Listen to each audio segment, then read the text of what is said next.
আমার তার সাথে ২ বছর ধরে প্রেম। এখন আমার বাড়িতে চলে এসেছে।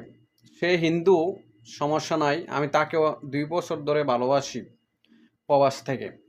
এখন আমার বাড়িতে চলে এসেছে, সমস্যা নাই। এখন আমার মা অ্যা তাকে চয়েস করছে এবং কি আমার মা বলছে বিয়ে করলে তাকেই করবি ফুত।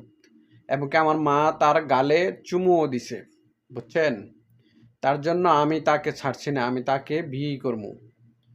আমি বলছি তুমি কোনো টেনশন করো না, কোনো চিন্তা করো না। তারপর হচ্ছে মানে চিন্তা করতেছে, টেনশন করতেছে। আমি বলছি তুমি কোনো চিন্তা করবা না, কোনো টেনশন করবা না। তুমি হিন্দু কি হইছে? আমি তোমাকে বিয়ে করবো। তুমি কোনো চিন্তা করবা না, কোনো টেনশন করবা না, বুঝছো? আমি এই কথা বলে দিছি। আর আমি তোমার স্বর্ণ নিচে গা এবং কি রূপার চেন নিচে গা তোমার মা, কোনো সমস্যা নাই। আমি তোমাকে বিদেশ থেকে এনে